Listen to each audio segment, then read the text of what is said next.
Hi, my name is Dominic DePasquale, and for my Project 3 book report, I had the joy of reading the 310-page memoir, Call Me American, by Abdi Nor Iftin, published in 2018. This book, before we get into talking about the culture that's represented in it, was most definitely the hardest book I have had to read this year, the hardest literature, the hardest story I have had to read in quite a time. It would be unfair to describe the culture of Somalia as a blanketed statement. I want to make that clear. There are 5 tribes that inhabit Somalia.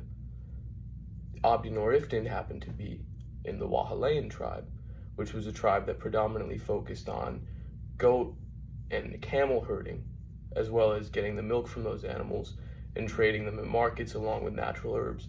Other tribes focused on different things. But in the book, and I'm sighing and maybe cutting out my sighs in the edits because it is very painful to talk about, no matter what tribe the people were from, as I'll go on to explain, it didn't necessarily make their experiences any easier or harder, and sometimes it made their experiences easier. But for the most part, everyone in Somalia in the period of this book, from Abdi Nor Iftin's birth in 1985 all the way up to 2013 when he left the African area from Kenya, there was really no, the tribal affiliations of the people did not have a heavy importance. So as I said before, I don't want to generalize the tribal people of Somalia, but there are a lot of cultural practices that most of all Somalis follow that I'll talk about. So on the first page it says that Abdi Nor Iftin was born under a neem tree, probably in 1985. What's important to pick up here? Somalis don't write down their birthdays. It's not important to them. It's partly because they're in a collectivist culture where they respect their elders, and they're told what to do, told how to grow. They're born in an environment that's been going on repeatedly for thousands of years in some cases with these tribes, where the father does as the grandfather does and the great-great-grandfather does. It's a collectivist culture that's really focused on pushing tradition, and while they honor their ancestors, they honor the things their ancestors did in life. They don't really put a value on that date. And I think it's also to prevent being seen as an idol, as most of the people in Somalia are practicing Muslims. So that's one important thing, is there is no birthday. Another thing that's important to remember is medical ethics. We really want to keep medical ethics in importance here. So there are 5 tribes. The Wahalayan tribe are big practitioners of Eastern medicine. All of the other tribes in the book as well do practice some sort of Eastern medicine. So if you are one of the classmates that we have that is a medical student, we need to remember medical ethics maybe. When we're looking at Somali patients, we need to remember that maybe they don't want to take prescription pills. Maybe a Somali that came to this country 2 years ago has never taken any medication and really needs a translator to sit down and explain to them why maybe they should take it. And also, as a doctor or as a medical professional, you need to realize that you should not be like forcing them to take it or anything. It's just in their culture, it's Eastern medicine, herbs they find. So this is very, very important. It's important information. It's pertinent information. Another thing to remember, another practice that all Somalis observe under Muslim rule, are pregnant women are not to see their husbands for 40 days after pregnancy. They must remain in chastity. The husband is able to visit them twice a day, but he's not able to live with them. So after a Somali woman is born, so as I mentioned, the majority of the population in Somalia is Muslim, and that means, as well as being a collectivist culture where most are focused on living well for God, there's also a modesty to the culture. So you'll see a lot of people never showing any legs past the knee for men. For women, never ever past the ankles. In different periods of the book, depending on who was in rule, there were periods where it was just seen as extremely disrespectful to walk outside without a hijab, extremely unclassy, to that being punishable by imprisonments, lashings, beatings, rape, and death for women. For men, it was as well as the same in some periods. You could walk around in jeans and a tank top like Abdi Nor Iftin did and be seen as extremely disrespectful to your ancestors, to the people. And in some periods when the Al-Sahab ruled in this country, it was punishable by death to dress not in the traditional clothing. It was punishable by a beating to not keep a long beard or to not shave the head. So when you look at a person, a human being from Somalia, you need to definitely, as a Westerner, maybe I know a lot of Westerners have not had a lot of experience with people that are Muslim, people in Islam. You need to definitely have a lot of respect for that culture. You need to have a lot of respect for those practices. At whatever capacity that person needs, because it's the environment they grew up in. And if you are threatened, as Abdi Nor Iftin was threatened with beatings every day, being hung by the wrists for hours if you didn't memorize parts of the Quran, if you're in that environment and that's the culture you grew up in, then that may stay with you as who you are forever. And we just need to be sensitive of that fact. So as a whole, not putting all of the tribes under a blanket, but generally as a whole, Somali people are devout Muslims that are in a collectivist culture. The power structure goes the men of the family, everyone under them in their family, and then the mosque and Allah, God. They are focused on whatever occupation their tribe has practiced. For the Wahalayan tribe, before the drought of 1991, they, for over 2,000 years, practiced the herding of camels until they had to find jobs elsewhere because of the natural degradation of their work. So as a whole, Somali people are very work-focused, family-focused, and focused on Islam, focused on being Muslim. So before I can talk about the two themes that jumped out to me the most in this book, I'm going to give a rough rundown of the events that occurred in this book. At 4 years old, Abdi Nor Iftin, his father, his pregnant mother, his brother, and his sister were forced to flee Mogadishu in search of not a better home, not a better life, but safety from the war that had came to their street, the civil war in Somalia. It details Abdi Nor Iftin going through checkpoints, being put in situations where his life was forfeit. There was one situation in the book where he had gone through a security checkpoint with his family, and they were all about to be executed, had one person from his father's tribe not recognize them and let them go. At every corner of this book, at every turn, there is not one moment until Abdi Nor Iftin is on his plane to America where your heart is not in your throat, or your heart is not in your head, in your hands. It is an excruciating book to read.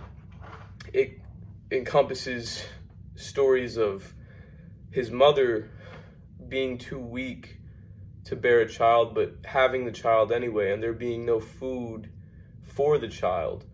So the child passing away has to be buried in a shallow grave outside, not too far outside, because there are rebel soldiers waiting outside to kill everybody affiliated with Abdi Nor Iftin's tribe. So his baby sister was buried in his backyard outside in an unmarked grave. There's another story where his mother and father are too weak, so him and his brother have to avoid sniper fire, dragging a 40-gallon barrel 6 miles to a hospital and back, avoiding sniper fire the whole way. Abdi Nor Iftin is not an uneducated man. He didn't have a high school education because of the Civil War. However, he was in Quran school, where he learned how to speak Arabic fluently and memorized the Quran, the entire Quran, all of its verses. He states in this book that the reason he memorized the Quran, all of it, still knows it by heart today, is because if he didn't, he would be severely beaten with a stick and sometimes hung up on a pole above his head on his wrists for hours on end. I can go on to describe a few more horrors. I really could go on to describe a few more horrors, whether it be him taking a walk on the beach with his girlfriend and the Islamic State Al-Shabaab seeing it and taking them, and both of them receiving beatings for them walking on the beach together, and the woman going into the water, or his mom being split up from him and having to live in a refugee camp controlled by Al-Shabaab, which is most similar to the Taliban. Or when Abdi Nor Iftin was essentially kidnapped and put through suicide bomb vest training for 1 day before he escaped. And when he escaped, he had to go back to what was his house, then burn down rubble and dig a 6 feet hole where he would be sleeping for nights on end.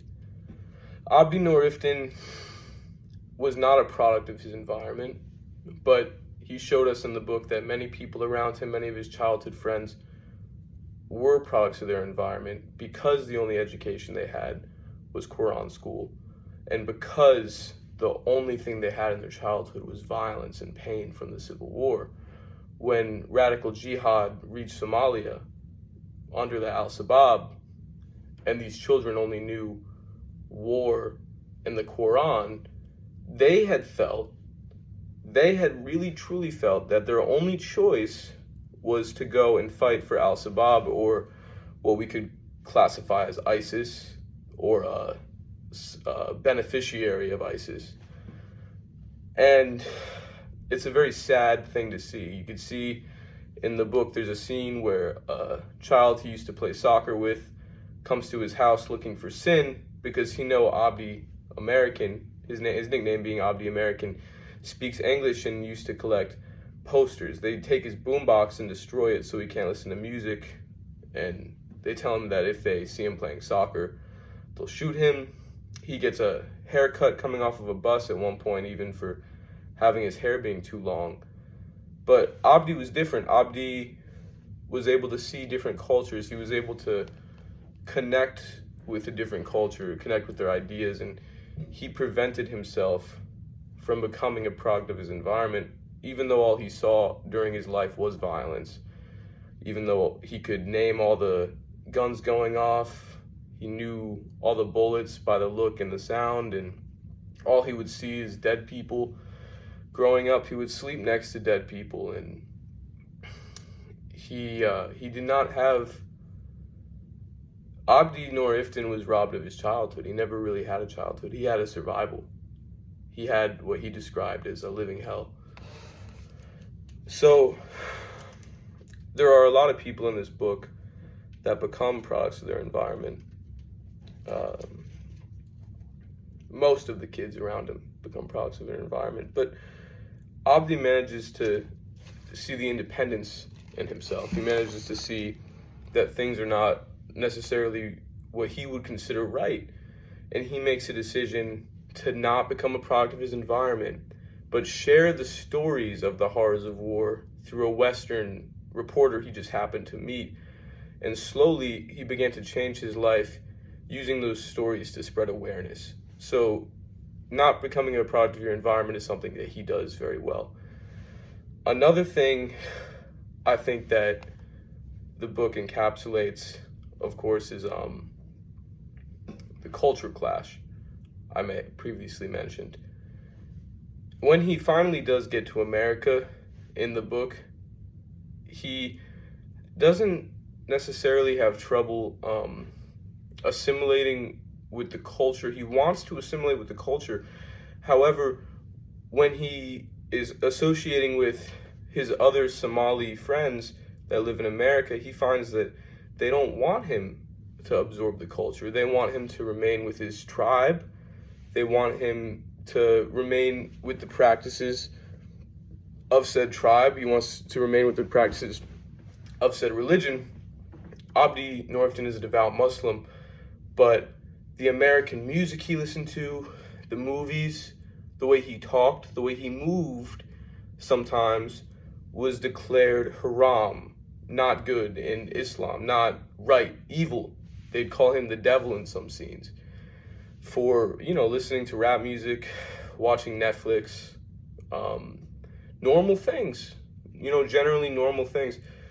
So he experienced, in the book, there's a scene where he meets a Somali woman once he's in America that was raised in America, and she, like him, respects her culture, but really is American and wants to live an American life, but still has that respect for their primary culture.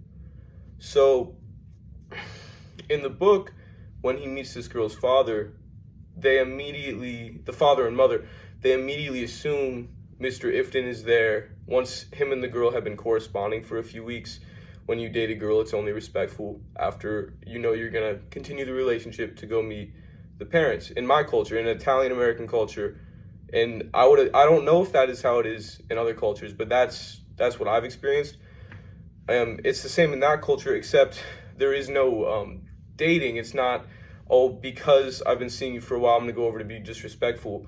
In the Somali culture, it is if you go over and introduce yourself, it is to marry. So when he went over to introduce himself to be polite, they immediately called his mother and his father, quizzed him on the Quran in different verses, and set up an arranged marriage. And Abdi Norifton and the woman he was interested in had to tell the family no, and it was very hard because that is going against that's going against the culture he was ingrained in, raised in. He even said himself he could never do that in Somalia. He could never tell an elder in this collectivist culture that doesn't have individualistic values, no, I'm not just going to marry your daughter right now. I need more time myself to think about that. And that was something that was a freeing moment for him. And then there's another scene all the way at the end of the book. The book, it has an epilogue and acknowledgments, but it kind of, the main chapters of the book end on this scene right here where the father makes him swear.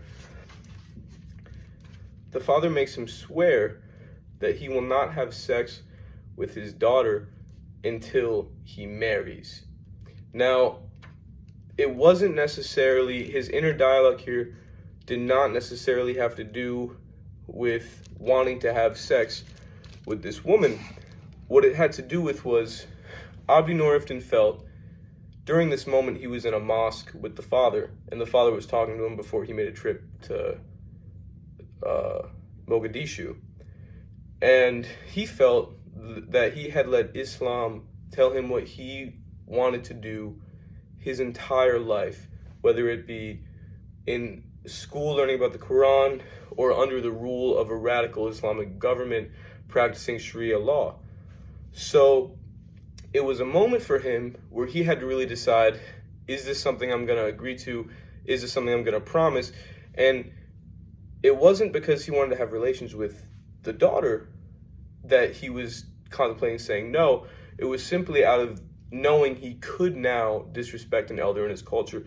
Yet Abdi Norifton decides to promise the father that he will not have sex with the daughter until they are married.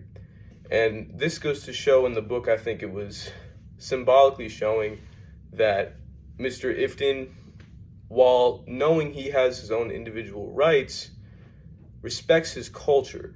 Yet in Somalia, and to Somalians, they only see it as you can either be the devil or you can be a good Muslim Somali, and that's it. He wants to sit in the position where he knows he can still be a good Muslim and still be an American, but a lot of Somalis feel with American culture, the two are directly at odds. They're directly against each other, and that will never be something he's allowed to do. So the theme really is being able to integrate in that struggle of integration through all the horrors of the book. The theme is really about integrating once you come from a different culture and the backlash you face from your own family because of that. So in communicating with this culture as a whole, we need to keep in mind that it might be impolite to bring up birthdays, first of all, just first and foremost. They are usually devout Muslims, and tribal affiliation is important. If you call a Somali that is native to Somalia and not Somali American, and even if they are Somali American, it might be impolite. It might be better to address them by their tribe rather than just calling them Somali. We need to remember, even though I laid out blanket statements for Somalis, they are not all the same. It's not all the same person. It's not all the same culture. Just like a New Englander and a Southerner are quite different in culture. A West Coast person and an East Coast person are quite different in culture. So that's very important to remember. In communication, that might be the biggest thing. Don't generalize them.